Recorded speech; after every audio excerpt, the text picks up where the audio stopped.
And then there were two. We are now down to Alabama and Ohio State. And we will use this episode to recap a lot of the bowl games, including the two semifinal games. And then on the further week show this week, we are going to talk about the main matchup. So for today, we're going to talk about and dive into all of the playoff matchups. So sit back, relax, and enjoy as we get you primed and ready for this week's great college football matchups only on the Stingray Show. The Dogs and Stingray are coming for you! This is Stephen Ray, a.k.a. Stingray, coming to you live from Tuscaloosa, Alabama. Good afternoon, Mr. Feinbaum. Stingray here, and I'm about to shoot the bull with you like all the Auburn students do down at Auburn. Worst defense ever! So without further ado, here is the biggest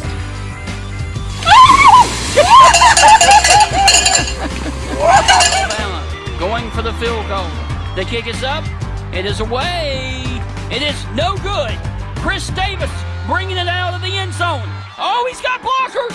Chris Davis up the sideline. Here he goes. Here we go, guys. Dobbs back to pass. Launching the ball. Jennings. He's got it. Jennings. He's got it. Touchdown, Tennessee. They shocked the Dogs in Sanford Stadium. Are you kidding me? My God almighty. What an epic way for the Tennessee-Georgia rivalry to end this game. What a play. Wow.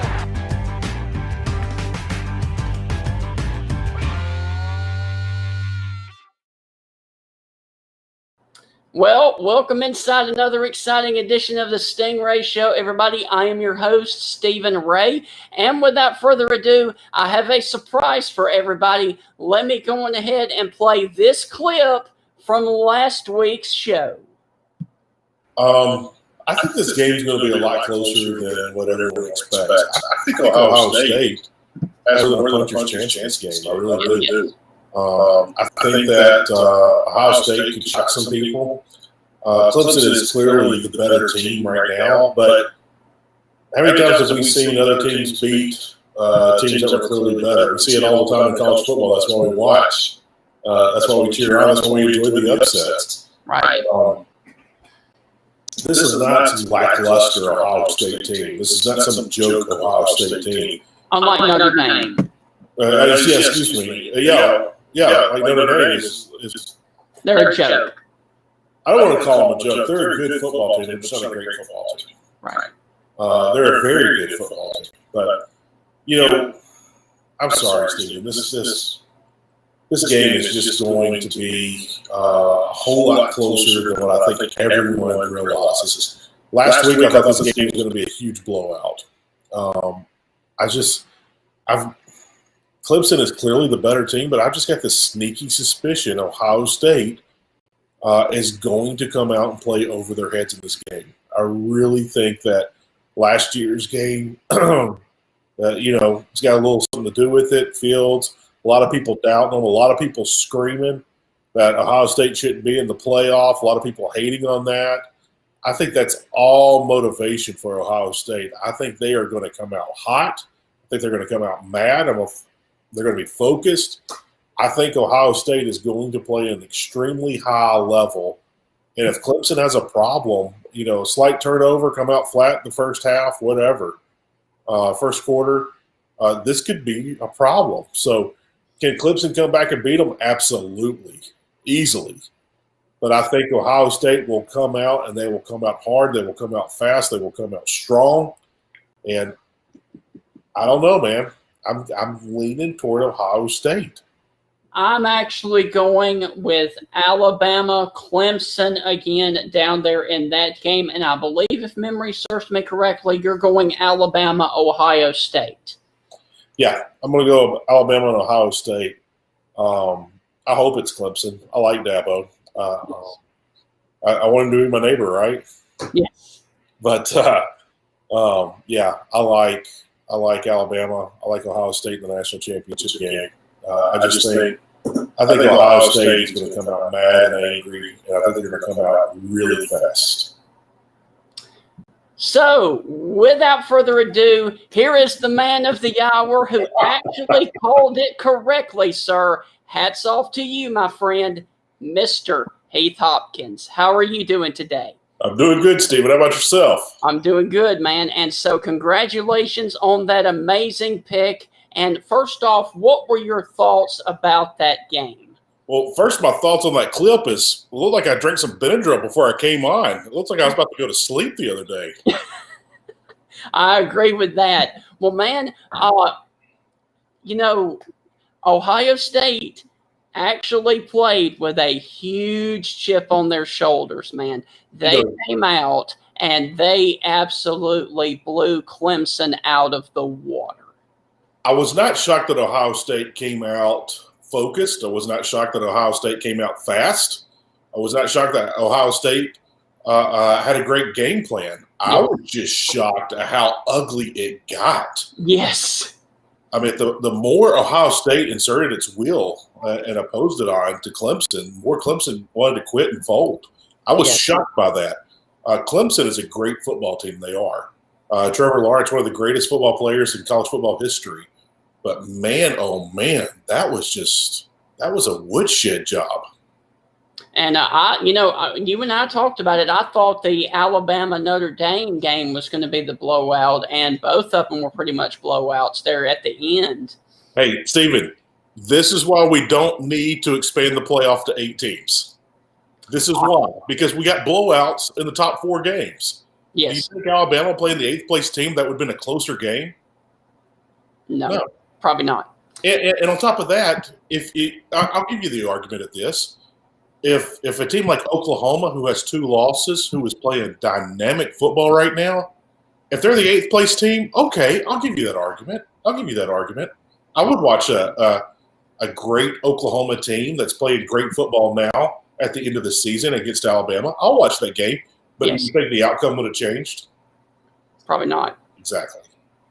Well, let's go on ahead real quick and start some of the reviewing some of the bowl games there because, there's a lot to get to from the time that we were here on Wednesday last week until now. And the first one we're going to start with is a ranked versus ranked matchup. And this was actually one of the ranked versus ranked outside of the New Year's Six Bowl. It was the Cheez-It Bowl. It was right after we got off the show the other day. Did you happen to watch any of the Oklahoma State versus Miami game? I watched some of it. I didn't watch all of it. Yes. But I did watch a decent bit of amount of this game. That was a really good game, Stephen. Yes. Now, Oklahoma State obviously jumped out to a 21-0 lead, but then Miami came all the way back and pulled it within close, and then had a stop there at the end of the game to ultimately lose it. But DeAndre King, the star quarterback for Miami, did go down in the second quarter in this game, and that was a huge issue there for Miami moving forward, and especially how is he going to do, in the spring and in the off season. Yeah, that was a really tough break for Miami. Anytime any team loses their quarterback, it's a tough break. Very tough. So with that, props to Miami, showing grit, showing fight, and making it happen. Manny Diaz has a lot of grit and a lot of fight, so his team reflects that. Yes. Does not shock me in the slightest that a Manny Diaz team fights to the bitter end. But props to Miami. They just fell a little bit short. Of course, no one remembers that now. No one's going to remember it a year from now, or when they look back at this game, they're just going to say, oh, yeah, Oklahoma State beat Miami.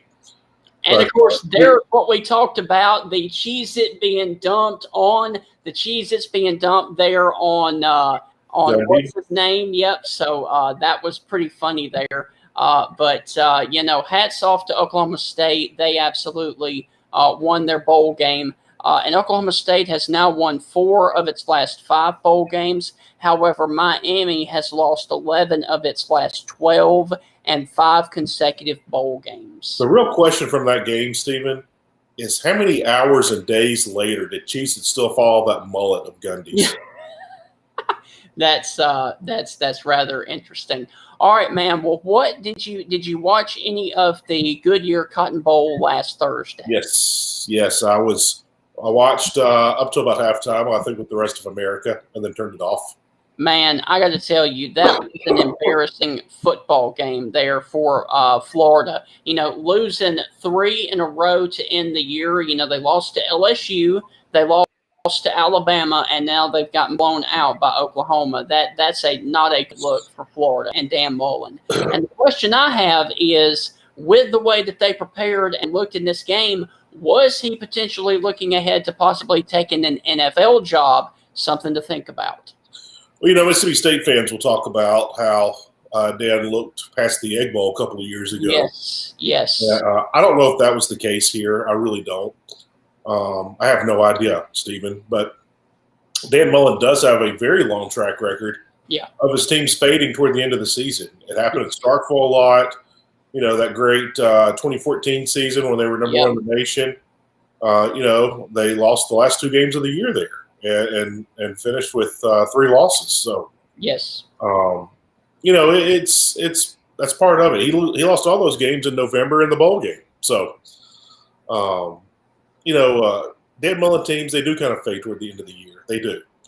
And I've actually got a couple of sound bites from Dan, Coach Mullen, that I wanted to play here. So I'm going to pull those up now. I'm going to pull my mic down so it doesn't echo for the viewers, and then we'll come back and talk about it. This is Coach Mullen at the podium talking real quickly about the loss to Oklahoma. Tough game for us. Our guys appreciate we had a lot of young guys, a lot of opportunities for guys to go out there and play in the course of the game. Give Oklahoma credit. Did a great job. Look at them. Made a bunch of explosive plays, ran the ball well, made some plays in the pass game. Played disciplined football. Really weren't penalized. We had a lot more penalties than they did as well. We turned the ball over a couple too many times, which you can't do playing good teams. So, but a lot of guys got some really good experience for us out there tonight. So, and like I said, man, I do apologize for that audio, but that was not on our end. That was actually on the press conference end there. But that's Coach Mullen. He pretty much summed it up pretty quick. And like I said, man, you cannot have, and like he said, you can't have Kyle Trask throw that many interceptions and then and 3 in the first half, and then have to battle back because they got down 17-0 in that football game. Everybody wants to play quarterback. Everyone wants to be the quarterback. Everyone knows the quarterback's name. Everyone knows the backup quarterback's name. Yeah. Here's the problem with quarterbacks. Sometimes they get too much blame. Yeah. When you have a bunch of new receivers and they're not necessarily run the right route and the timing's way off, interceptions are going to happen. That's not necessarily the quarterback's fault. Right.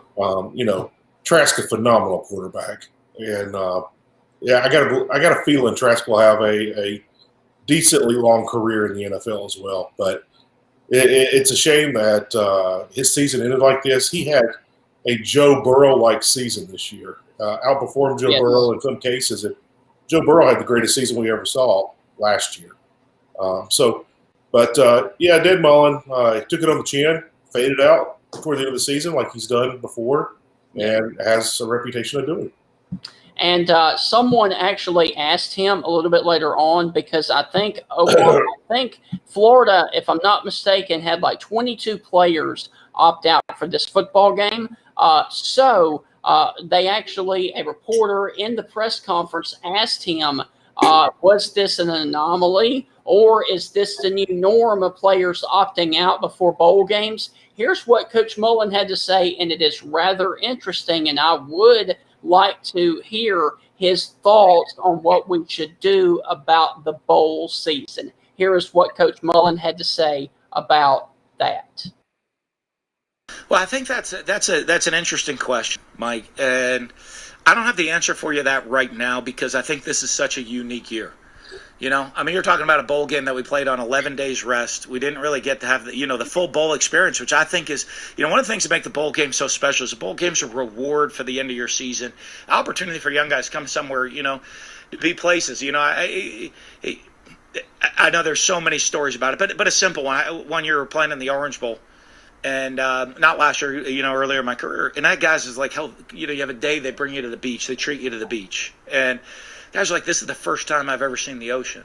And that there's a learning experience in that for college students. I thank the Goodyear Cotton Bowl people. I mean, the very short time we were here, the hospitality was unbelievable. The people took care of us. Everything we need, they bent over backwards to try to help and make this game happen. And I think it is so special that we're able to make these games happen. But I think your question is a much bigger question, Mike, which is the future of college football and the direction college football is heading. Now, I think you see a lot of opt-outs, but you saw whole teams opt out. I mean, whole teams not play this year. It's a very different year. In our past 2 bowl games that we've played before this year, in those 2 combined, we had 1 player opt out and not play. So I don't know if this year is kind of a unique anomaly for what it is. I don't know if that's going to be the future, but I think college football really needs to do a lot of evaluating. And I'm a traditionalist. I think everybody knows I'm a traditionalist. I love college football. I love college football history. I love the game. I love the passion. I love that everybody has, the fans, the people. I love bowl games. I love all of the history and tradition involved in college football. But things are changing. And I think one thing that we have to do is sit there and say, okay, if we can't hold on to the past, how do we forge into the future, reevaluate, and rethink the games? And ask me in a couple weeks, because I have a couple thoughts on that, but this isn't the time or the place to go into. And I would really like to know, Heath, what his thoughts are on that, because Dan is a pretty good strategizer when it comes to bowl games and that kind of stuff. Well, I think Dan has a big history. He likes the history of the NFL and Super Bowl, the playoffs, and I think Dan might be heading to the NFL. Dan's always wanted to go to the NFL. Yes. He's been vocal about that in the past before. I mean, he interviewed with the Rams back when he was in Starkville. But going back to the bowl games, I love bowl games. I think they're special. People think there are too many. I totally disagree with that statement. I know when University of Memphis went to its first bowl game in ages here a couple of years ago, they went to the New Orleans Bowl, and people were like, "Oh, this is a stupid bowl." No, it wasn't a stupid bowl game. Right. So many people wanted to look at that bowl. Same thing with Mark Hudspeth when he was at University of Louisiana. They haven't been to a bowl game in forever, if not ever. And they went to the New Orleans Bowl as well. And huge passion for that. Tons of people are happy to go there. So, these bowl games, I like them. Even the small bowls. I don't know anything about when, San Jose State plays New Mexico. I have no idea. When you have some crazy bowl game like that, but I'll watch it. Yes. And I don't understand the thinking behind that. Why do people want less football? People who watch football all the time complain that there's too many bowl games. What are you talking about? Yeah. And by the way, the Sooners finished the season with 8 straight wins after starting 0-2 in the Big 12 play for the first time since 1998. So they blew out Florida, and, of course, they won yet another Big 12 championship there along the way for the Oklahoma Sooners. Yeah, and Steve and I do agree with what's being said, is that what Dan Mullen said. Times are changing. If you're not in the playoff, you're going to have your best players opt out. The ones that are leaving going to the NFL, they're opting out. The ones that are going to transfer and go somewhere else for play-in time or for whatever reason, they're going to opt out. Yes. This is the new norm, and it didn't start this year. It's been going on for the past several years. Well, let's go on ahead and talk about one of the most negative things of this bowl season. But before we do, we're actually too many commercials. That's what Glenn said. What now? Too many commercials? Is that the negative thing? That's what Glenn's talking about. We are actually going to talk about the Armed Forces Bowl first, the game, and then we're going to talk about what happened. Hey, Steven, watch his flag get caught on the net. Oh, you just missed it. I'm sorry. On the clip there. When Mississippi State came out carrying the flags, one of the guys got the flags caught on the net behind the field goal and couldn't go. It was kind of funny. That's awesome. I actually missed that. But all in all, this was a great game, other than the fact it was a little chippy throughout the game. I thought Mississippi State played well. Now, they let Tulsa back in the football game, but they ultimately pulled out this win. However, what happened after it just completely tore down everything positive about this bowl game. But before we get into that, what did you think about the performance of Mississippi State on the field in the game? I thought this was an extremely hard-fought game by both sides. Tulsa wanted to prove themselves in this game. They wanted to show that they could hang with an SEC team. A team like Tulsa, you talk about you play these non-Power 5 teams. Yeah. They have a chip on their shoulder coming in. Like, I got to prove myself. I should have been recruited to play at a Power 5 school, so this is my chance to show you. And so Tulsa came in there. They looked great. They came in hot. They were missing their best player on defense, the best defensive player in all of America. He won the award for it to prove it. He's got the hardware to show for it. But, Tulsa came in all fired up, wanting to play, wanted to prove themselves, wanted to show what they could do. They wanted to be there. Mississippi State, a team that had won their last game, just started figuring things out the last few games of the season, and they wanted to get another win to continue on into the offseason. Mississippi State wanted to be there. So now you have two teams who wanted to be there. Tulsa wanted to be there to prove themselves. Mississippi State wanted to be there to show that they have turned it around and belong. And so, both sides had a lot of emotion in that game. It was a very hard-fought football game in nasty weather. And then, of course, at the end, it changed the whole perspective of a great football game. Well, let's go ahead and segue into that. Obviously, you're a Mississippi State fan, a Mississippi State alum. What are your thoughts on the actual brawl at the end of the football game? Stephen, I used it as a teaching moment. My son, who is 9 years old, he turns 10 tomorrow. He plays football. We were watching the game, and when it first started, and they were just kind of chicken fighting, as you see right there. Everyone just kind of pushing and shoving and nothing really going on at first. I told him, I said, this is why we tell you guys to keep your helmets on during the handshake. And, you always keep your helmet on. It takes one bad guy to get it out of control for everybody. Let's call this what this is, Stephen. There's more than 100-plus people on each sideline, doctors, trainers, players, coaches, whoever, game day management staff. There's roughly 100 on both sides. And there's 3 to 5 knuckleheads on each team that did something stupid. And that's exactly what I told my son. I said, look, there's over 150, almost 200 people trying to do the right thing out there. And there's 6 to 10 total people, 3 to 5 on each team, that are just being stupid knuckleheads. Just ignorant, stupid, just, shouldn't be doing any of this. And so you're talking about 6 to 10 people that ruined this bowl game for a lot of people. I think Tulsa had fun at the bowl game and enjoyed the competition. They played a great game. Mississippi State enjoyed the bowl game. Great competition. Had a great game. It was a very good, fought hard game. Both teams got to come away with something. Sadly, the image of this was a black eye for both of them at the end of it. I think this has been overblown by national media. It has been. And I'm not making any excuses for either side. Wrong is wrong no matter what. That's what I told my son. I said, everyone's going to look bad in this. And like I said, it was 3 to 5 people on each team. So 6 to 10 people doing stupid stuff that makes it look bad for everyone involved. Yep. And although there was almost 200 people doing the right thing, those 6 to 10 people made it look bad for everybody out there. So with that being said, I really it's a very misfortunate thing that happened. It's a terrible thing that happened.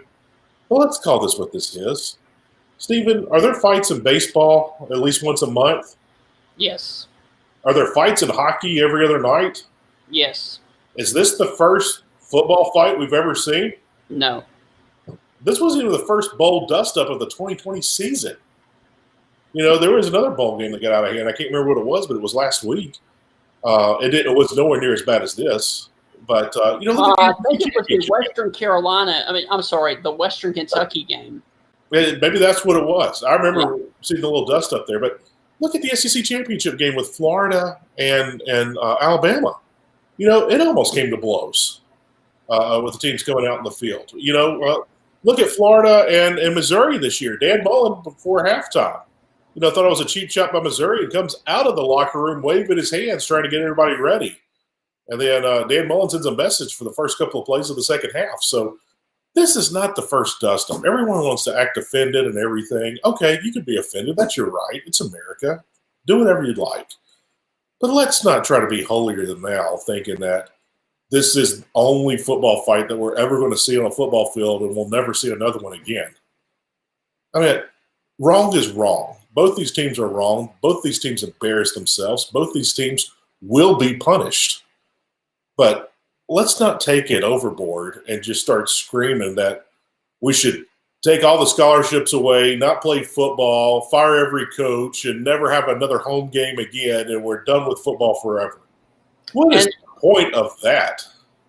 And let's listen real quick. You make a great point there. Let's listen to the reaction of some of the guys on ESPN real quick before we dive into it even more. It's where the coaches. It's child. Listen, Mississippi State was on Tulsa's sideline. That was great, Steve. They were all the way across the field on Tulsa's sideline. Here's where I struggle with this. I say in my head they're 18 to 22-year-old kids. You're not kids anymore, okay? And the fact that you jump up and cleat somebody, you should be kicked out of the sport. Like, go away. That's the dumbest thing I've ever seen on a football. That's one of the dumbest things I've ever seen on a football field. You don't change anything about the game. Steve, you still okay? Won, you still lost. You don't get any tougher. You don't get anything out of this kind of behavior except for, nobody would remember. Can you not hear the video? In 5 years. You're only going to remember because of what you did. You embarrassed your football team. You embarrassed your coaches, your fans. It's a straight embarrassment of everything about it. It's poor. Mike Leach should be embarrassed. His post-game interview, what he said, hey, it's football. Hey, it's physical. It's going to happen. Are you kidding me, Mike? You should be embarrassed about your program and what it did. And then after the game, the guy's being proud, high-fiving, walking off. This is a black eye for the sport. Maybe you don't care about the sport, dude. I mean, it's as bad as it can be watching that for people that are sitting around watching college football, and that breaks out. I mean, it's just another black eye for college football. So, Heath, what is your reaction to that? Kirk Herbstreit can have any opinion he wants. Was it a black eye? Absolutely, it was. I was listening to Steve Robertson, the Boneyard podcast, and Steve made an excellent point. I did not research to find this to be true or not, but it made sense to me. Kirk Herbstreit and Craig James were very good buddies. They worked on game day together. The rumor is that Kirk Herbstreit can't stand Mike Leach. I don't know if that's true. I don't know if it's true or not, but I know a lot of media members either absolutely adore Mike Leach or they can't stand him. It's one or the other. We all know what happened with Craig James and his son at Texas Tech, and that was you talk about a black eye for everybody involved. That was a crazy situation.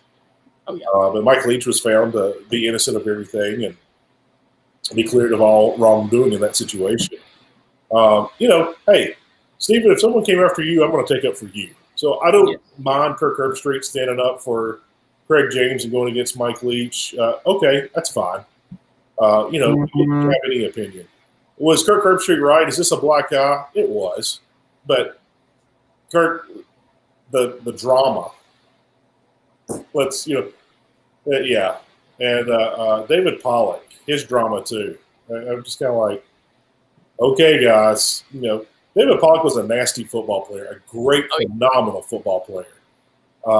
He brought some drama on the field. So, I don't really want to hear all the drama to it. Was it ugly? Yes. You have to accept responsibility for your actions and your words. No one is excluded on this planet from that. Everyone has to take responsibility for their actions and words. If you want to be all clutch your pearls and be dramatic like Herb Street and David Pollack, go right ahead. It's your right. You can be as dramatic as you want. If you need to get viewers and clicks for that, go right ahead. But it's a football fight. It's not the first one we've seen. It's not going to be the last one we see. I don't understand why everyone's making a massive issue out of this. Well, real quick, let's go on ahead and talk to an insider there from Starkville Daily News. He is nice enough to join us. He is Robbie Faulk from Mississippi State. So let's go on ahead and get his take right now on all things Mississippi State. Robbie, how are you doing today, sir? Doing great, Stingray. Thanks for having me, buddy. Yes, sir. Thank you. Listen, all right, so what have you heard from the university and possibly Mike Leach about the situation of the fight in the Armed Forces Bowl? Yeah, so far, I haven't heard anything definite. I don't know if there's going to be any kind of suspensions or any kind of punishment, but John Cohen did release a statement the other day kind of condemning it a little bit, and they are going to review the video, kind of what happened. I listened to a little bit of what you guys were saying and what David Pollack and Kirk Herbstreit said, and the reality of the situation is the comments they took from Mike Leach immediately after the ball game came from a coach that was not involved or saw anything that was happening on the field. We saw afterwards Mike Leach was actually in the stands taking pictures with students in the stands. He was nowhere around the fight. He had no clue what happened, and his initial response was based on him thinking that it was a little dust up and there was some pushing and shoving. I don't think he knew anything about Malik Heath kicking a guy in the chest. I don't think he knew anything about punches being thrown or anything like that. And after all of that happened, he was notified a little bit of what happened in the post-game press conference with us. He made mention that it was something that was really dumb, shouldn't have happened, and he was going to review it. And apparently the talking heads and the media decided not to look at that, but they were going to look at his post-game comments on ESPN. So, yes. I guess what really bothered me the most after all of this was the fact that it was all based on what Mississippi State did and not anything to do with Tulsa. We didn't hear anything about the comments from the coach at Tulsa and what he said post-game. We didn't hear anything about the Tulsa unsportsmanlike conducts throughout the game. And, hey, Tulsa was one of the most penalized teams in the entire country this year. This isn't anything new. This was bowling over as the game went on. We saw a late hit by a Tulsa offensive lineman. We saw a player throw a football at a Mississippi State player. We saw Errol Thompson have a big hit on a onside kick.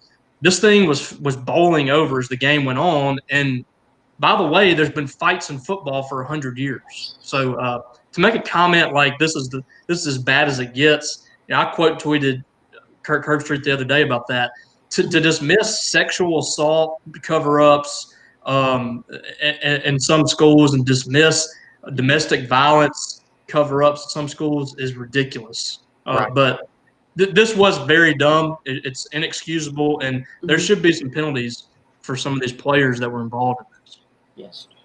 Robbie, welcome to the show for one. Two, I've always enjoyed your work. Thank you for coming on. Excuse me. Wow, excuse me. Yeah, dealing with a little sinus infection. I apologize. There you go. With all this coming about, and I know that you mentioned that John Cohen had released a statement. We've all read it. I absolutely think there'll be punishment coming out. Do you think the school will make it public? Or will it be something that, hey, we're going to let this die down. They're going to have early morning workouts all spring. They're going to sit out the La Tech game to start the season, and we're just going to go from there. What is your guess on what could happen? With Mike Leach at the helm, I don't think it's going to be anything real public. We've seen countless players that have decided to enter the transfer portal in the last couple of months under Mike Leach, and some of those players, a lot of those players didn't really have a choice. But there was no official statement on those players of being dismissed or anything like that. Mike Leach is one of those guys. He's just going to handle business behind closed doors. He doesn't care what the perception is from the national media. He doesn't care what the perception is from anybody else in college football. He's going to handle his business. He's going to run his program behind closed doors. And like I said, he just doesn't care. He doesn't care what any of these people think. I can promise you he couldn't care less that Kirk Herbstreit had veins popping out of his neck, upset about this. I can promise you he did not lose sleep over that. So that I think that there's probably going to be some suspensions or some kind of punishment for some of these players, but I don't think we'll know a whole lot about it other than the fact that, they might not be on the field for La Tech. Yes. Yeah, Robbie, thank you for saying that. I think you're absolutely 100% correct when you say that Leach doesn't care what anyone thinks. And I don't know if you heard Steve Robertson's podcast. We're talking about this, but I did laugh and put some thought to it that, Kirk Herbstreit and Craig James are buddies. They got a bromance there from their college game day experiences together when they worked together. And we all know how Craig James' son and Texas Tech and Mike Leach and how that all fell out and turned out.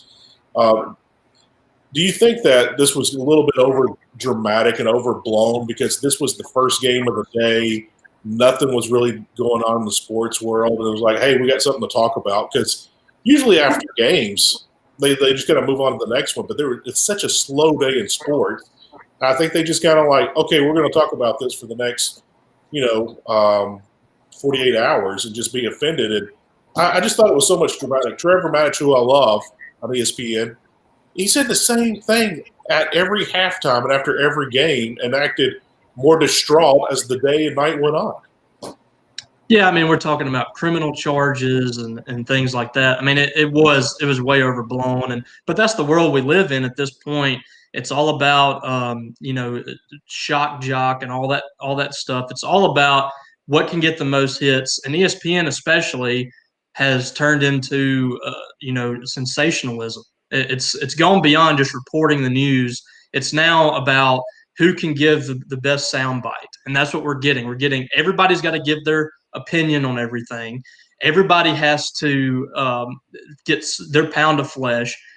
People are demanding that some people are demanding that Mike Leach lose his job, John Cohen should lose his job. People need to get a grip. Just report the news, fair and balanced. Report the news. Report what you see. And if you do have an opinion on it, that's fine. But we're starting to have people that they start demanding that people get fired. That David Pollock said that Malik Heath should never play football again. I mean, just get a grip. You're talking about somebody and that's that to me has been the biggest shock. We're talking about people that played the sport and know what happens. My introduction to college football live was Mississippi State versus Ole Miss in 1997, and Deuce McAllister took his helmet and hit a recruit in the face in a melee to start the ball game. Mississippi State and Ole Miss. Now I've seen about 3 or 4 Mississippi State and Ole Miss fights over the years, and that's they created a trophy 100 years ago to try to stop these fights between fans and players alike, right. With Mississippi State and Ole Miss. So if that stuff's been happening since the 1920s and it's still happening now, then it's probably going to happen in another 100 years. So, I mean, yes, it was ridiculous. It shouldn't have happened. But why are we making this humongous deal out of this and saying this is the worst thing that's ever happened in college football? I don't understand it. But that's the world we live in. And there's a lot of people in national media that absolutely despise Mike Leach, and they're going to do this at every opportunity. And that's just what Mississippi State fans have to get used to. Every single time something negative comes up involving Mike Leach, it's going to be publicized because there's a lot of people that don't like the guy. Yeah, I agree with that. For a quick example, Mike Gundy, some media loves him, some media can't stand him. But when Mike Gundy kicked out a contractor out of his house because he wore an Oklahoma baseball shirt, so many people acted offended. And I was just like, can we give this thing a break? I mean, Mike Gundy, it's his house. I think that's ridiculous of what he did. But, people just want to be offended, and then they get offended for you being offended. Yes. I think it's that's a never-ending story. It's a revolving door that's never going to stop, and it's only going to get worse. You know what? I'm offended that some people aren't offended, right? Yeah. That's pretty much how it goes. I mean, that's the world we live in at this point, and that's kind of goes back to what I was saying. These talking heads demanding that Mike Leach be fired of it. That they want some kind of extreme action to come from stuff like this. And I mean, sometimes it's just not that serious. Let's suspend a couple of guys for a couple of games. Some players might be dismissed from this. I don't know, but we're not going to start firing Mike Leach or an athletic director because tempers bowled over in a football game. That stuff has been happening forever. So I don't get that kind of reaction, but to each his own. Robbie, I'll ask you a couple of questions real quick. It seemed like there was like 3 to 5 guys. I've been saying that number. I haven't counted. How many guys have you heard, as far as number-wise? And I won't ask you to say names. Of course, the names will eventually come out, social media, right? But how many numbers of state players are found to be in the wrong so far, in your opinion? I don't know. I haven't heard anything based on coming from Mississippi State. Who they've targeted as players that should be punished for this. Just based on the video, I mean, you look like Malik Heath. The kick that he had is that stuff can't happen. I don't know what's going to happen to him after that, and then going on Instagram or whatever he did after the game. That stuff can't happen either. I mean, you can't do that. That's stuff that at that age, especially, you can't. That can't happen. So, I would be shocked if there's not some kind of punishment for Malik Heath for that. Other than that, there was a couple of players that I saw throwing some punches. Tulsa that had some guys throwing some punches too. I don't really know what's going to happen. The kick was a big deal. Got caught on television, live television. That was a big deal. And then that video that went viral from Malik Heath, that's not a good look at all. No, that's what I was about to bring up. I thought that the video in the locker room was more offensive than any of the actions that happened on the field. I was like, you can't kick a man and run like you're scared. Yeah. You can't kick a man and run and then go brag about it on social media. Not a good look. But everybody has to go straight to social media now. Yeah. With this stuff, everyone has to give their thoughts on everything, and that includes these players. I mean, you just put the phone down and get dressed and go home. I mean, that was ridiculous. But that also is the world we live in now. Everybody's got to go straight to social media and start doing their thing there. So. My last question about all this for you, Robbie, is since all the press conferences, since the John Cohen's release statement, since all this has happened, what news has popped up from the situation? Nothing right now. That came on, I guess it was Friday when that news came out. John Cohen released that statement. Since then, everything's been pretty quiet. I think a lot of the players have gone home, and the coaching staff's on vacation. So I don't expect a whole lot to come from that right now. And we'll see. The season is a long way away. We're 7-8 months away from the season happening. So I don't know what's going to happen between now and then. But like I said, I mean, Mike Leach is going to handle just about everything internally. We're not going to know a whole lot about that unless we pick up some nuggets here and there behind the scenes. But right now it's all pretty quiet. I think everything's kind of dying down right now, and I expect Leach and company to kind of handle some of that stuff internally, and maybe the SEC gets involved in it as well. I don't know, but I do expect that stuff to be addressed and be handled. And real quick, my final question for you is this. Let's switch to another sport. There was another very bad loss for Ben Howland over the weekend. what are you hearing about possibly his job status? And that was an inexcusable loss to a 1-6 Kentucky team. Am I correct?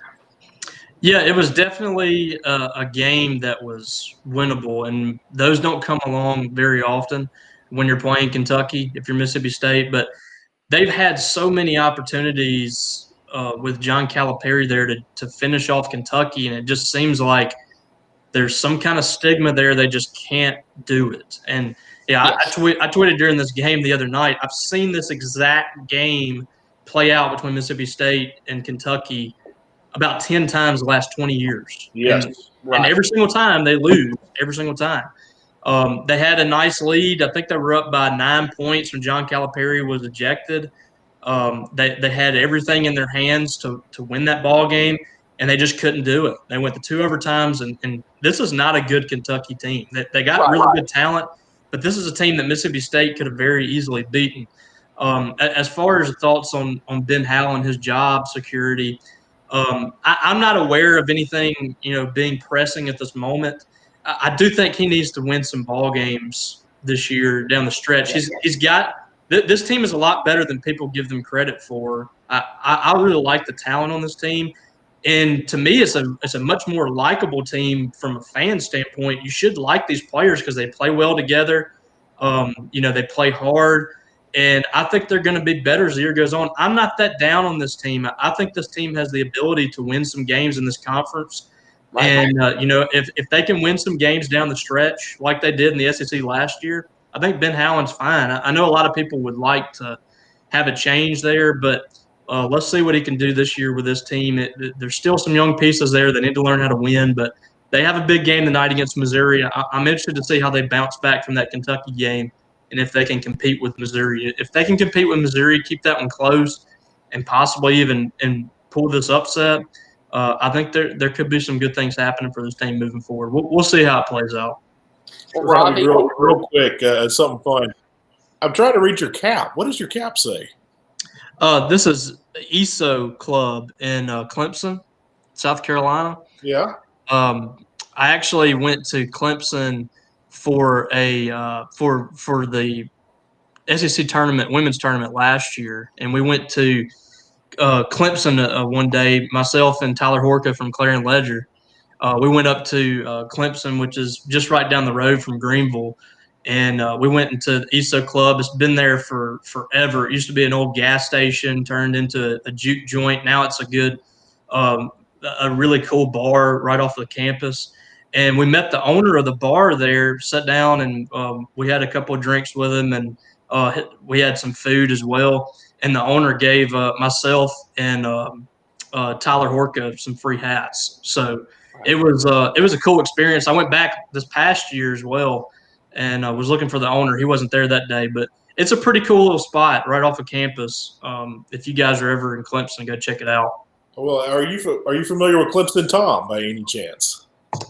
Yeah, I'm seeing some private chats from him here. He's already corrected my pronouncement of this, so my bad. It's ESO, he says, not ESO.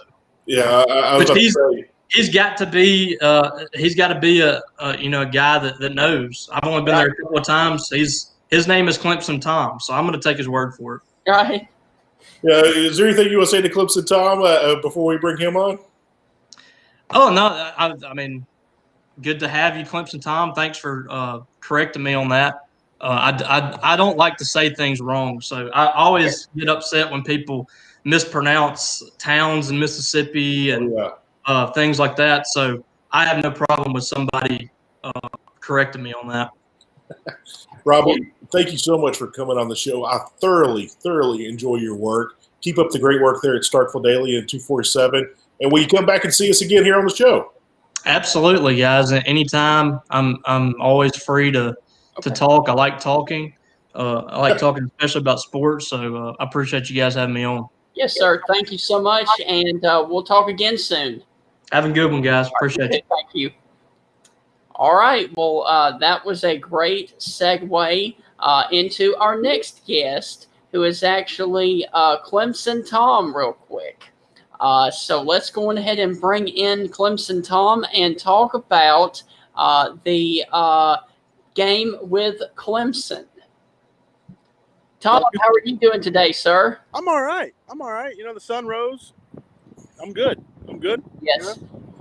Well, first off, what are your thoughts now that you've had a few days to think about the loss there to Clemson? We got our butts handed to us, man. They outperformed us.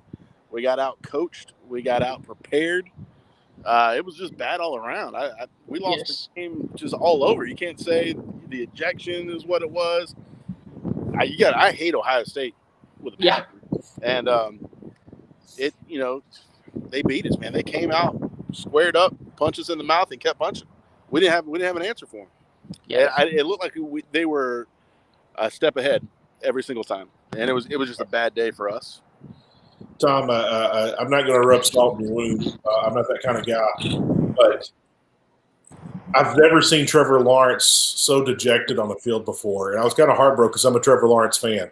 But I was just kind of shocked he was still giving it his all, but you could tell he was frustrated, and there toward the end, you could just kind of tell that he just wanted to get it over with. Yeah, that's how I was feeling at the house. It was just, just run the ball. Let's just end it. Nothing's really working. Not wanting to throw in the towel, but, let's do something different.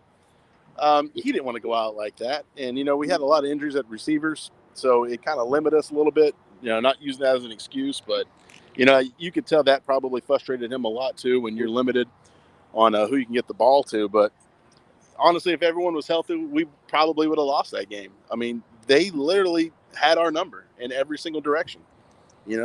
Maybe their mascot even beat us up on the way out. I don't know. They probably have. Yes. They beat us up everywhere else.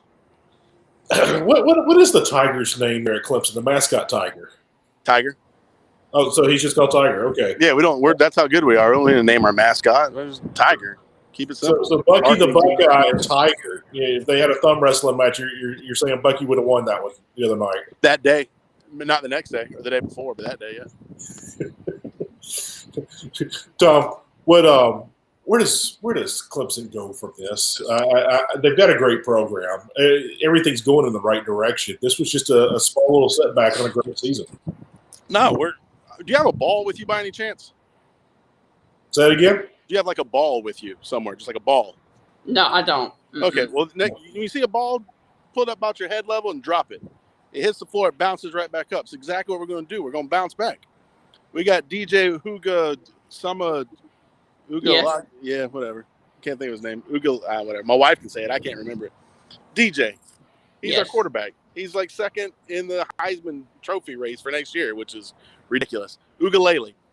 We'll be fine. Our defensive line is basically all freshmen. They could basically start for the Jaguars right now. Talk to the Jaguars. Talk to Urban. He'll draft them right now. Yes. We'll be fine. Our receivers are coming back. They're all like 5-4 stars across the board. Running back wise, we're looking good. We'll be fine. I mean, it's what we do. We just come back, we bounce back, and we'll be in the playoffs again next year. Mark it down. Mark the tape, Stingray. I'm saying it right now. 3/24 on July 5th, 2021. We'll be back in the playoffs. Okay. Wow. 11 months. 11 months we'll be back in the playoffs. Well, Tom, man, who do you like this Monday night between Alabama and Ohio State? Can they do it 2 times in a row? Roll Tide, baby. Okay. That's what I was going to ask you. Most of the time, the team that puts me out, I cheer for them. Typically, I do too, but I hate Ohio State that much. I hate them so bad. And my neighbor, who's an Ohio State fan, I haven't spoken to him yet. That's their fault. I haven't seen them. I'm waiting for her to rub it in. But I just hate Ohio State so much. I don't even want them. I don't want them to win a Checkers game Sunday morning at the Cracker Barrel. So I don't want them to win any more games. I don't care if they played 6 games or not. I hate them that bad. Hey, Tom, you got an outside perspective on this. I want to get your take on it. The fight that happened at the bowl game between Mississippi State and Tulsa, were you just super highly offended, or do you not care? What's your take? You have no tie-ins to this. I have no tie-ins whatsoever. I've played football.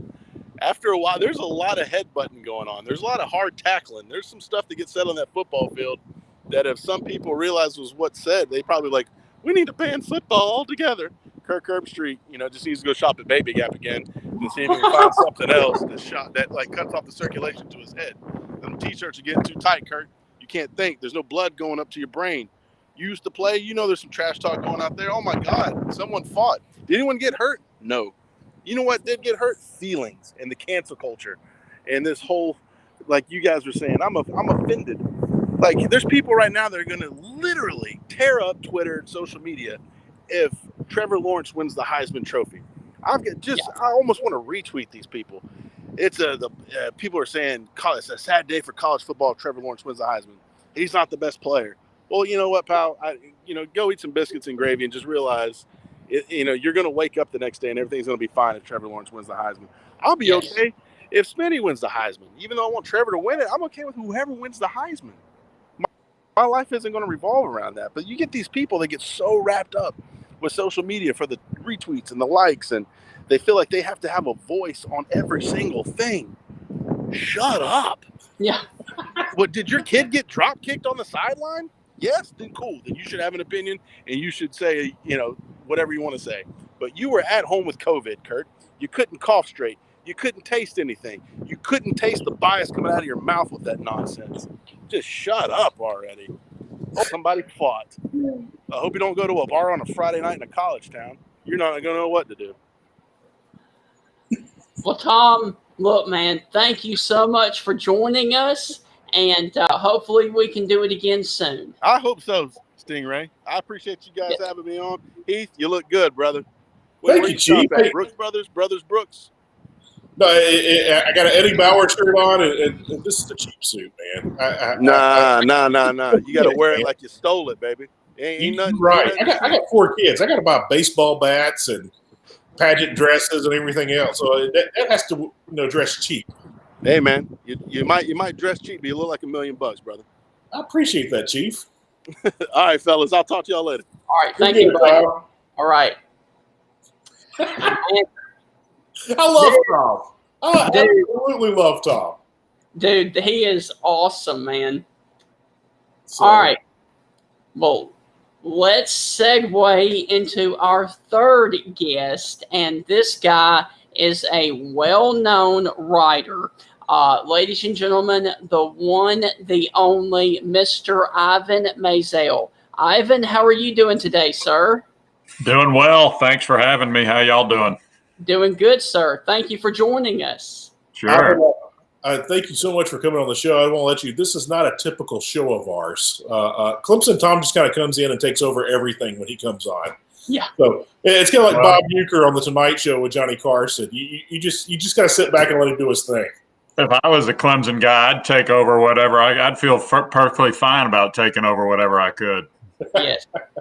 It's their world right now, unless you're a Tuscaloosa or a Columbus fan. Yes. Correct. Well, first off, what is next for you?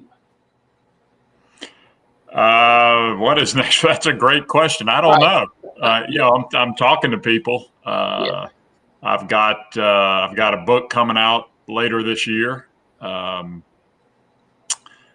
my son and about grief, and I'm talking to several people, and we'll see what happens. I feel pretty good about it. I got you.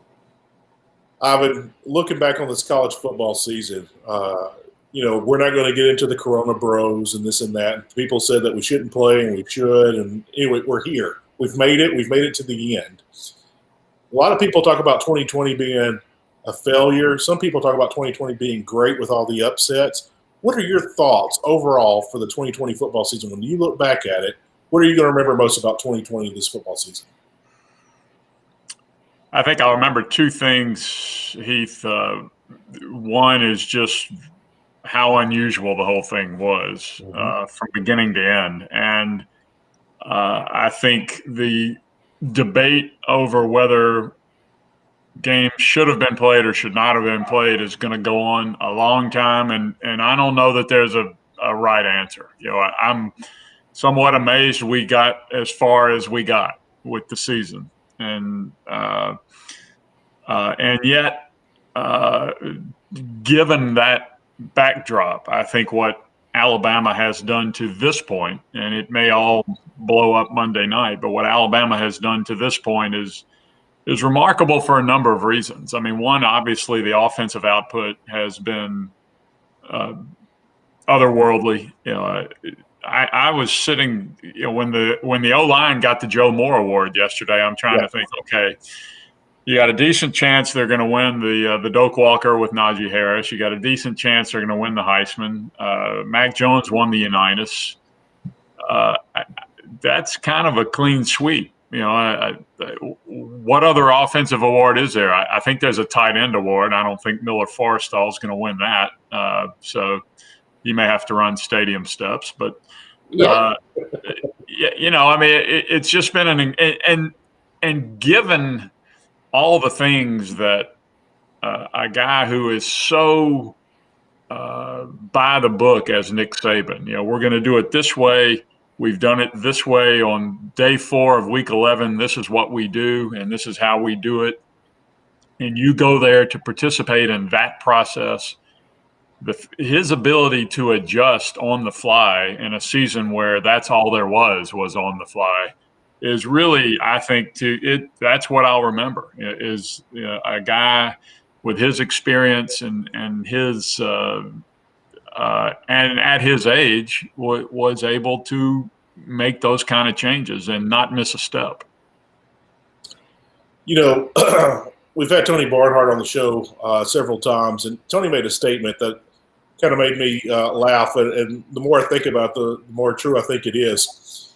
Tony mentioned that Nick Saban's the greatest football coach ever in the history of college football, but Bear Bryant is the greatest football coach in Alabama's history. And that particularly when he said that. But, are we really seeing the greatest football coach and the greatest football dynasty that college football has ever seen? Well, it's certainly, if you just look at the well, okay, let me back up. If you say ever seen and you're going back 151 years, do you count, Michigan at the turn of the century when they, went undefeated for 5 straight years? And, right. I don't, but what were the standards then? Harvard and Yale were terrific every year, and I'm not dismissing that. I'm just saying we don't know how good anybody was compared to anybody else because you only played the people you could take a train to play. Right. I think in modern times, it's the greatest dynasty ever. And by that, I would say from Rockne on. Right. So that's pretty strong. Does that make Nick the greatest coach? Probably. But, the rules under which he won these national championships are different than what everybody else won theirs by. Right. And there are plenty that he would not have won under the old rules. And there are plenty that that Bear or Parsegan or you name the Bud Wilkinson may have won under these rules. So it's just not something you want to dive into too deep because you get lost real quick. But certainly I think it's the greatest dynasty ever. But just for fun, and again, tongue in cheek and a short answer will be fine, or you can go as long as you like. Who's the best Alabama coach, Nick Saban or Bear Bryant? Well, I grew up in Mobile and was born in 1960, so I grew up worshiping at the Church of the Bear. But I would say Saban. If you look at what he's accomplished from, you take away 2007. Over the last 13 seasons, it's incredible, and at that level of competition, Bryant, he lost some games he should have won, and what's been not many, but what's remarkable about Saban in Alabama is he's only been blown out once, that I can think of, and that's a long time, so.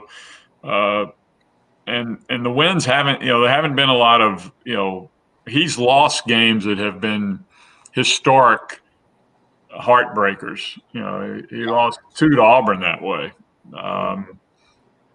that would just, wobble anybody. And he put them aside and kept going, So I think it's just been an incredible run. It's been fun to watch. Well, let's go back to the 14 playoff for a second. Do you feel like that the committee got it right, or do you feel like that Notre Dame should have been replaced with Texas A&M or a Cincinnati football team? I think if you look at the criteria they used, they got it right. I wish they had taken Cincinnati. Yeah. I think if there was a year when it would have been smart to do, it was this year when the rules were so out the window. Yeah. I think the interest from the public would have been greater right up to, the Cincinnati-Alabama kickoff. I don't know that Cincinnati would have done any better against Alabama than Notre Dame did. And Notre Dame played a competitive game. I was at Brian Kelly. He had a little bit of the red ass, but he made a point. In the post game. I just wish. I'm not an expansion guy. I like 4 teams, but they need to do something. And I think this was a year it would have been great to see recognize what Cincinnati accomplished. Yes, we had Tom Luganbill on the show, and Tom brought up that he'd like to see it expanded to 6 teams, and the first 2 teams get a bye. And I mentioned to Tom that I said, Tom, I think if we really just add one more conference game to all the conferences, I think we can solve this problem. And what I meant by that is take the SEC this past season, have the number 2 SEC West team travel and play the number 1 team in the East, which would have been Florida. That would have been A&M in Florida. That was a great game earlier in the season. I'd love to see those 2 teams play at the end of the season. And then the same thing, Alabama would play Georgia, and I don't think that game would have been much of a good game. But the SEC championship game, we could kind of get a true champion there, with either it be Florida making up for that mistake or A&M strengthening that resume even more. But if either of those games happen, Alabama still comes out on top, and I don't think we are really pushing the A&M factor anymore. Do you think that we can get an extra conference game, or do you think Tom's kind of onto something of let's give the first 2 teams a bye? Well, the SEC should play more than 8 conference games, and for a lot of reasons, and we've all enumerated them, and they've shown absolutely no interest in doing it. So, it's like, talking to the books behind me. It's not going to happen until you can give them a monetary reason to do it, because that's, they're not playing it because of money. So the bye, the only thing about the bye that bothers me is, and I guess you can make the point that the first 2 teams deserve the rest time and should be rewarded. And I get that. We've seen plenty of times where they get stale, and the team that keeps playing, keeps improving, keeps its rhythm up. I think over a typical 3 to 4 week time, it may be an advantage to play that game before. Right. For 3 through 6. So that's what concerns me about that. Well, first off, let me just go ahead and ask, what are your thoughts about the fight that happened at the end of the Armed Forces Bowl? What was your take on that whole situation? It was appalling. It was really bad. Just really bad. And I certainly hope that both athletic departments and both conferences deal with those players who we have video evidence of committing felonious assault, that they treat them appropriately. I was, the politest way I can say it is I was disappointed in how Mike Leach handled it. Right.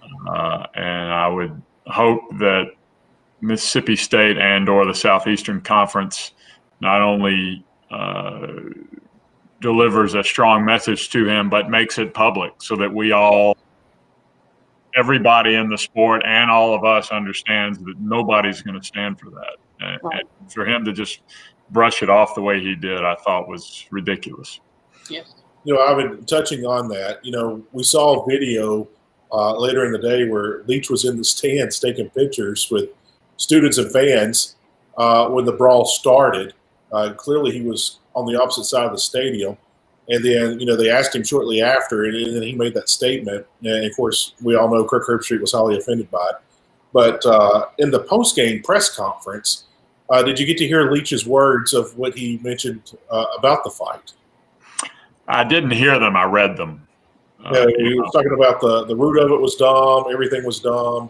He didn't know it started. But with that, we had on Robbie Faulk, who is a beat writer for Mississippi State, earlier in the show. And Robbie was talking about Leach keeps a lot of things private. A lot of these guys from the purge this year, as it's been called in Starkville, of Leach kicking a lot of players off for disciplinary reasons. As he purged the roster midway through the season, Leach is not making things public. He said, we don't know if he's going to make things public. We know action will be taken. We don't know if it will be public or not. Do you think that the SEC office or even the fan base and alumni of Mississippi State should push for that to be public? Well, I think it should be public, if only to stress the inappropriateness of that behavior. And I'm the thing about him taking selfies while the fight was going on, I don't know what he knew about and didn't know about. Right. If he had his back to the, who knows, but I think from the moment you hear about it, and the moment you're asked about it, you just can't blow it off, and you just can't dismiss it as dumb. And I think you can make the case that discipline should be private, and but I don't know what that serves. I guess it serves the player, but I don't think it serves the sport. Right. Well, finally, my final question for you is this: going into the national championship game, what are your thoughts about the Ohio State-Alabama national championship next Monday? In your opinion, who wins? Well, I think Alabama has more tools than Ohio State. This Ohio State team has got some similarities to the 2014 team that beat Alabama. A very powerful running back that blossomed at the end of the year. A terrific, a much better quarterback than they had in 2014, certainly. But as we said at the top of the show, I think this Alabama offense is one for the ages. And I think there's enough on defense for Alabama to make a stop or two that Ohio State's not going to be able to make. I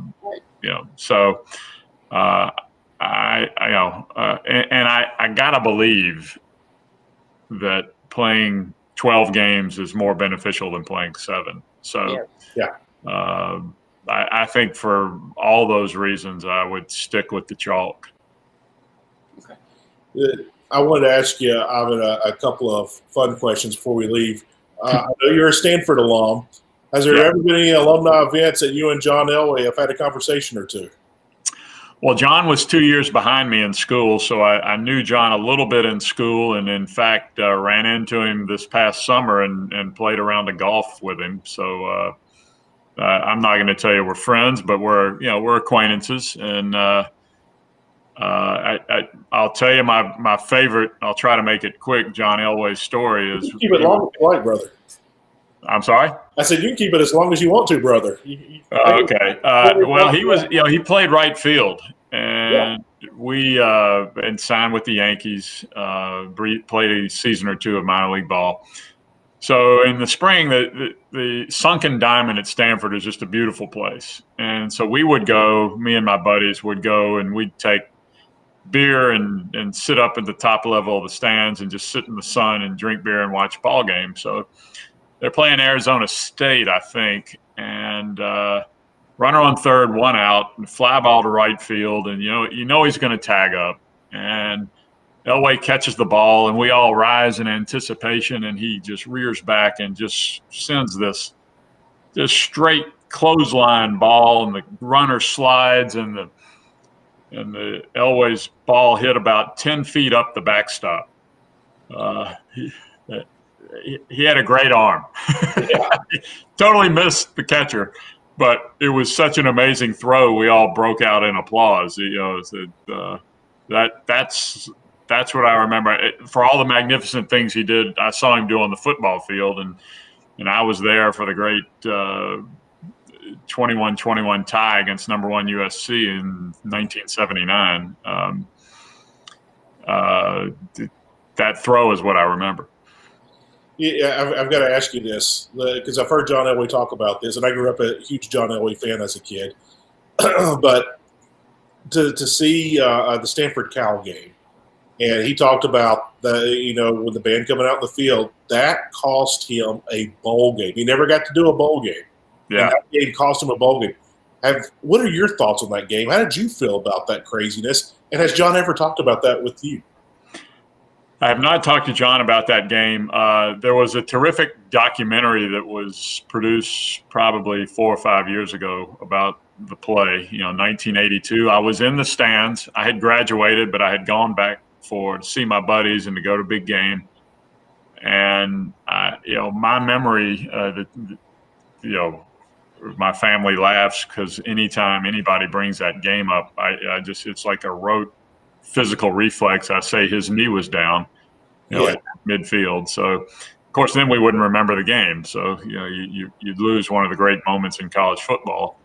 But I can remember being in the stands, and all my buddies are celebrating because Stanford won the game. And the longer that the officials huddled in front of the Cal bench, the bigger the pit in my stomach got. And finally, you could see the white hat do this, and then the reaction on the other side of the stands was just, it was like unfolding. It just, spread and spread and spread. Their delirium, and we just sort of all was like, what? Just shrugged and sort of slumped out of the stadium. And I can remember the Cal fans not cheering or celebrating. They were as mystified with what happened, around us anyway. They were sort of commiserating with us. It's the damnedest thing we've ever seen. That was an incredible event. Wow. With that, with you at Stanford, we all respect and honor what Stanford is as an academic institution. But what are some of the craziest things or people that you met while you were on campus there as a student? Wow. Okay. Well, John McEnroe was in my freshman dorm. Wow. And he and I were buddies and remain buddies because of that. I covered a Nebraska game maybe 3 years ago, and he was playing in his one of his old fart tennis exhibitions in Lincoln, and I just texted him and said, "Hey, I'm in town." So I went over and watched the tennis, and I hadn't seen him in years, and so that was kind of cool. Just a lot of guys, The amazing thing about the Stanford athletic department then and now is that pretty much everybody's good. All the non-revenue sports are usually challenging for a national championship. In fact, I think the one record that is ongoing at Stanford is they have won a national championship 43 consecutive seasons. Wow, that's very dating to, I think, the year before I went to college. So that's remarkable. And virtually every sport but football and men's basketball has won a national championship. And that's why it hurt so much this past year during the pandemic when Stanford cut, I think, was it 11 sports? Maybe it been 9. I don't remember how many, but a significant number. And people were devastated because, the feeling was Stanford was different, but they were running a pretty big deficit, so maybe they weren't all that different. This will be my absolute last question, and Phil, as long-winded as you want, because we're almost a family-friendly show. What's your favorite John McEnroe story? Oh, Well, I just I just remember. Excuse me, let me get something to drink. Okay. I remember watching that summer before college, 1977, when he made the semifinals as a qualifier at Wimbledon. And orientation weekend, he was the last guy to show up because the Trans-America Open was being played in San Francisco and he was playing in it. And so I was sitting in the little lobby of our 3-story dorm building. You know, it was a pretty small area. I was standing there waiting to go eat dinner, and I had been there 4 or 5 days, and he just sort of wandered in, you know, carrying his rackets, and everybody went, "Oh, there he is," you know, and nobody, you know, there was a sort of, everybody was kind of wary because he was kind of a mini celebrity by that point. Right. I thought, well, somebody's got to go say hello. So, you know, I just walked up and introduced myself, and you know, we became buddies. And you know, that you know, all his victories were kind of a blur. But I remember that, and then I remember being in Lincoln 3 years ago, and he was playing, I think, Timmy Chang, who is 15 years at least younger than John, and John just moved him around the court like he was a marionette and beat him 6-2, and it was masterful. You know, he's still a really talented tennis star, and you know, to be that age and that accomplished and to still have that competitive fire, I thought it really made an impression on me. Ivan, if you do come back to the show, we'd love to have you back. But I'm going to ask you some crazy dorm stories from your Stanford days at the end of the interview next time you come on with us. 'Cause I would love to hear any and all of them. Well, I'll tell you, Heath, is that when I covered a game at West Virginia, it was not the first time I'd ever seen a couch on fire. So, you got a quick one you can share with us now? Nah, let's save it for the next time. Okay. Well, Ivan, look, man, thank you so much for joining us. And real quick, is there anything you would like to plug, give a shout out to, or tell us about your book?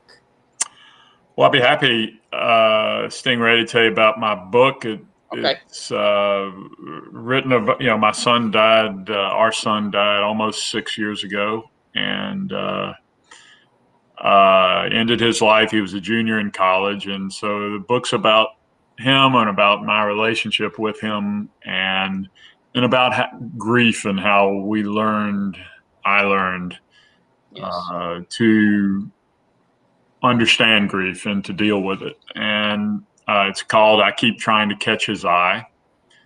It's being published by Hachette. Haven't set the exact date, but it will be probably right before the football season. Okay. And, you know, maybe next time we'll talk about it, or at least when it comes out, I'd love to come back. Oh, Yes, sir. Absolutely. Well, can you tell people how they can find you on social media? Sure. Twitter is Ivan_Maisel. That's pretty much where I am. I don't have much of an Instagram game, so but you know, tweeting is typing. I can do that. Instagram's taking pictures, and I'm not as good at that. I got you. Well, Ivan, thank you so much for taking time out of your busy schedule, and we will do it again soon. All right, guys. Thanks for having me. Thank you. Ivan. You bet. All right. Well, we actually had a little bit of breaking news while Ivan was on. Brandon Marcello and some other guys have just reported that there are some COVID-related issues at Ohio State. Oh, no. So the championship game may actually have to be postponed to a later date. And the actual makeup date that they were looking at would be January the 18th. So that is definitely something to keep an eye on there that the national championship game could be delayed due to COVID at Ohio State. Steven, I'm going to go on and stop all the Alabama crazy fans. Every fan base has crazy fans. There's no exception. Every fan base has crazy fans. I do not think, crazy fans, that this is a ploy to get Justin Fields healed and get better for the championship game. I do not think that's the case at all. That's the first thing that went through my mind is, oh, everyone's going to jump on this and say that Ohio State's cheating and he's just doing it. Every team's been dealing with COVID all season long. Yep. This is just something. And honestly, this could actually help Alabama if that happens because Jalen Waddle could come back. You dang right about that. It actually goes in Alabama's favor, in my opinion. So that it could work for them, not against them. Yeah, Stephen, what's the deal with Sark going to Texas? Is he going to stay on for the national championship game? Yes. He's been better for Alabama. Now, listen, I don't know if it gets postponed because you're talking about January the 18th, and you've got to start recruiting because National Signing Day is right around the corner. I think it's like the 2nd or 3rd of February this year, something like that. Yeah. So Sark may actually have to go. I can't, if it's postponed, to go. Well, I can't do it because of my stuff that's going on at Texas. So, this could be really interesting with all the moving parts there. I just see Sark staying, even if this game's pushed back to February 1. When you fire a coach, you've pretty much written off that recruiting class. We saw that with Auburn this year. Fire the coach just a day or two before National Signing Day. Right. You're going into it, you're going to lose some guys. That's part of it. Your take on that? Let's see. And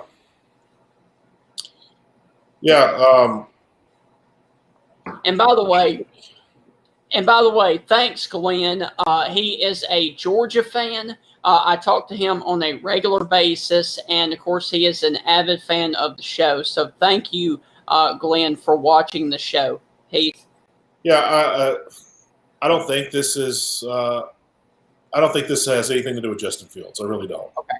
I don't think it has anything to do with that. So, I'm okay with that. I got you. Well, real quick, before we get out of here, I do want to also mention a couple of other things. I want to play the Mike Leach because I know we've talked a lot about this, but you referenced the Mike Leach post-game press conference. Here is what Coach Leach had to say about the brawl this past week from Mississippi State. I don't know. That's a good question. I'm kind of curious. All of a sudden, there was a mosh pit out there. During warm-up, a group of their guys circled around our warm-up and were talking and things like that. And then I really don't know. I haven't seen enough film or anything to entirely let us off the hook on this thing by any stretch. But we haven't had any trouble with that sort of thing all season, other than, a thing here or there. We really haven't had any trouble with that. Now, I don't know if they have or not. I don't really know where the basis of that is. I've always thought Major League Baseball had the best point of view on it. Anybody you like on the other team, you can go ahead and call them the next day or the next week or whatever. Major League Baseball just walks in their dugout, which I've always thought that was a pretty good way of going about things. Because anytime there's problems after a game, it's always with the handshake stuff. I don't think it marred anything that we did out there whatsoever. It's just it's dumb. The root of it's dumb. No matter what the root of it is, the root of it's dumb, and the continuation of it's dumb. So I would have that solidly in the category of dumb. And now, where the dumb started, I'm not entirely sure. Of course, real quick, the last comment that I have from Mike Leach is someone asked him about a call there in the ball game with Mississippi State, and his answer was classic. Well, first of all, I can't comment on officiating, as you know. However, I'll tell you this: if you go ahead and pony up, what's the going rate now? 25. Oh, 25. Yeah, that will cost you $25,000. Now, you guys can chip in if you want, and from there, I'd be happy to share my thoughts. And you know, I'm a guy that goes fairly detailed, so I don't think you'd come up short change. But you're going to have to spend $25,000 for that one. Yeah, Heath, I don't think I would want to spend $25,000 for that answer. You know what? Too bad Mike Leach isn't at a place like Texas, where they have all those billionaires. Yes. And, it's kind of like Mark Cuban back in the early 2000s in the NBA. He was getting fined like crazy, at least once a week. And Mark Cuban had so much money. He would match his fines. He said, whatever I get fined, I'm going to match it and give it to a charity. And so it was like a running joke, like he was trying to get fined. Yeah. And, too bad Mike Leach isn't at a place like Texas where he could really say what he wanted and those billionaires could just cover those fines with ease. Hey, listen, real quick, before we get out of here, I wanted to do this. Are you ready for me to show you the shock of the week? Let's do it. What did you think about this game?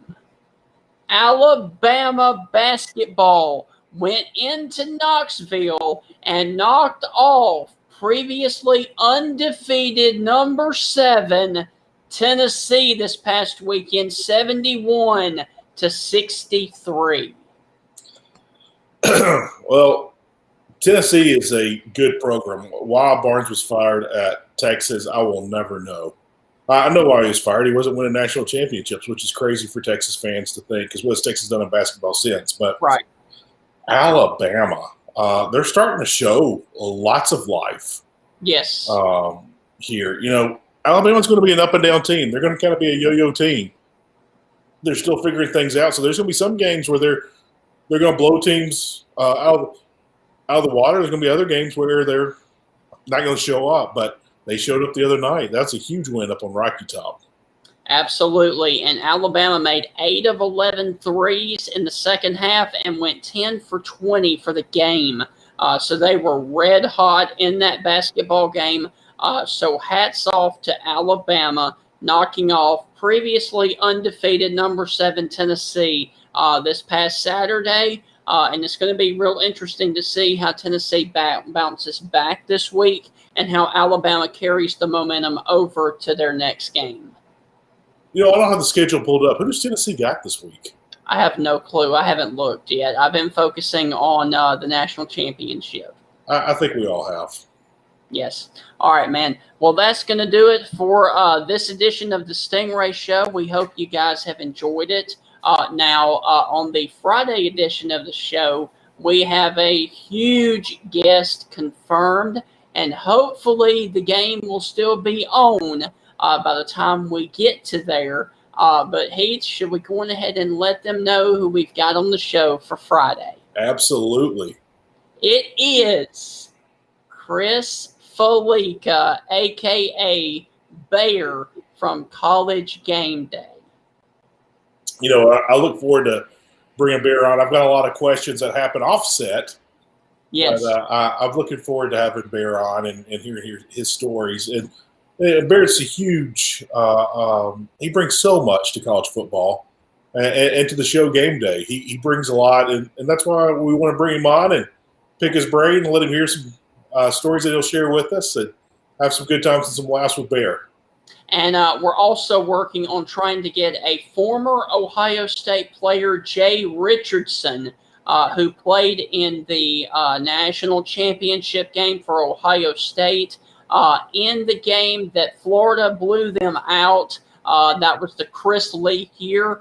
So we're working on getting a former Ohio State player on to talk about the Ohio State side of the national championship game. So without further ado, we are going to end the show. We will see you right back here on social media on Friday. Until then, have a great weekend, and enjoy your college football, everybody. And of course, now enjoy your college basketball as well.